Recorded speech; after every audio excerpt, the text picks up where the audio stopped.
Everyone,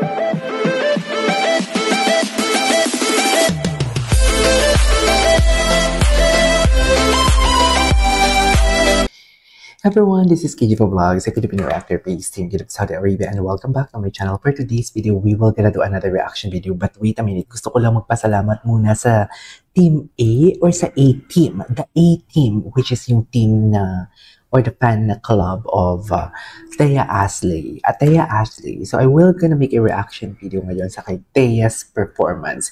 Solo performance debut sa Wish 107.5. So, my God, alam mo kung tuloy-tuloy na ito. Tapos kakantahin nila yung mga patuloy ang pangarap. Yung mga kinakanta nila sa The Divas of the Queendom. Dear, sinasabi ko sa inyo, mas lalong tutunog ang pangalan ng mga GMA singers. Diba? Kasi marami talagang nanonood. Maraming nanonood talaga ng Wish 107.5. This is what I am wondering as well. Bakit kaya hindi sila masyadong lumalabas sa 107.5? Pero si Julie lumalabas din naman sa 107.5. Right? So, yeah, ang kakantahin ata dito ni Thea Asley is The Never, which is an R&B, parang theme song ito ng mga Gen Z, if I'm not mistaken. So, I'm really excited to watch this because ito talaga isa to sa mga forte ni Thea aside from being musical, ang kanyang boses, or very theater or operatic ang kanyang boses. Ang ganda din ng kanta dito. Pero kanina sa Stand Up for Love, nagulat din ako doon. Ang ganda ng blending nila. Ang ganda ng arrangement. Parang hindi nila ginamit yung arrangement nila sa, diba? Sa, what do you call this? Sa performance sila sa The Divas of the Queendom. Isn't it? Parang hindi. Sa All Out Series, parang never nila yung ginamit. But wait a minute. Bago ako magsimula, let me just introduce Thea Asley. Thea Asley is kabatch ni Jeremy Tiangco, which is yung sumali ngayon sa Tawag ng Tanghalan, Grand Race back. And after that, she is one of the singer of The Divas of the Queendom, which is All Out Series. So without further ado, let's start this reaction video. Wait. Okay.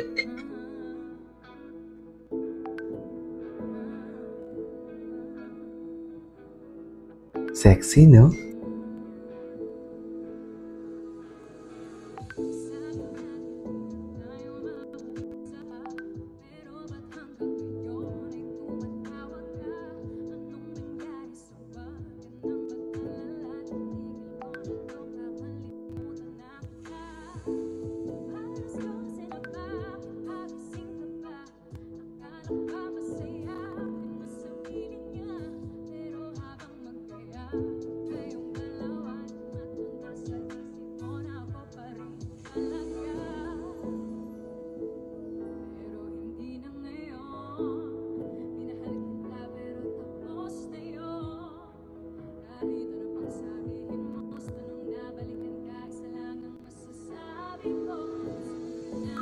Tsaka ang ganda niya mag-rap, di ba? The rapping skills, right?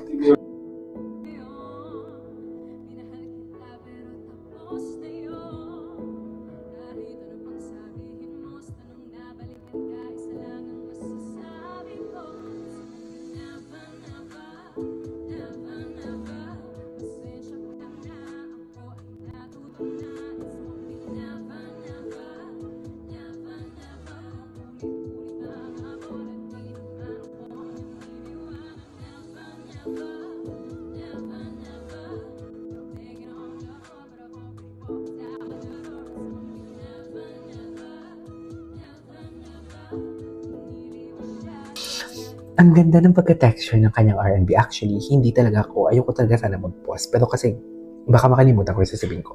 Ang texture ng boses niya talaga, mapa-R&B man, and sa mga hindi pa nakakaalam, kung hindi nyo pa na ano rin siya,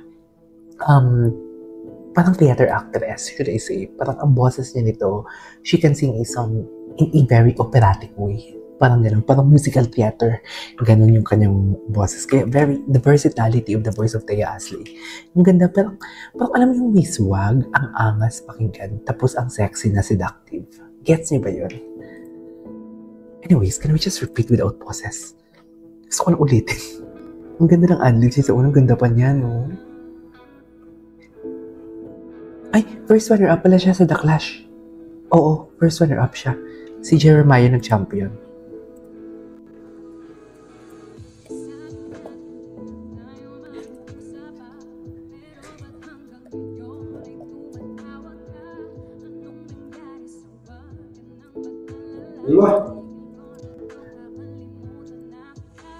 Okay. Ganda ng shifting.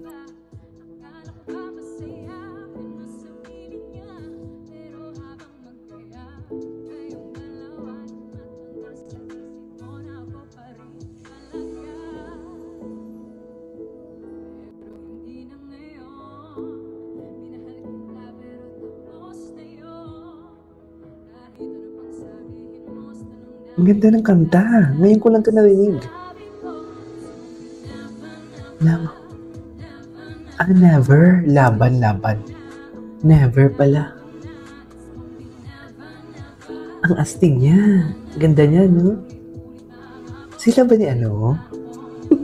Sila ba ni letter S? Ang swerte naman ni S dito kay Thea. Ang ganda ni Thea, no?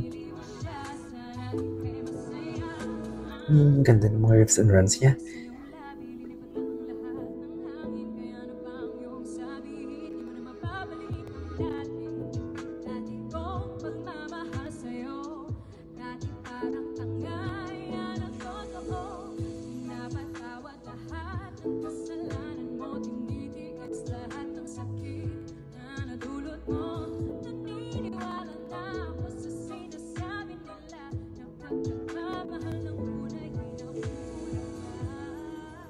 Nice. Ngayon. Ganda naman ito.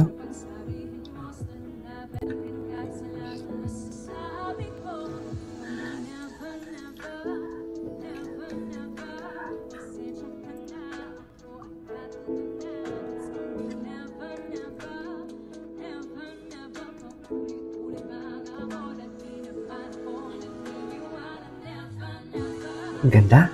Ganda ng gigil niya. Ang sexy ng dating. Nice.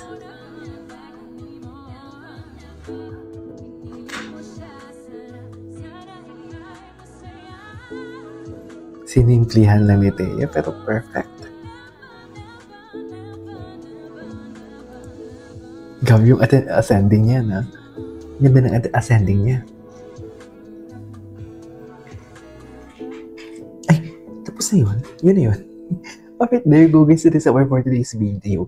The debut performance of Thea Asley in Wish 107.5 Never. This is KJ Vlogs and see you in the next vlog. Bye!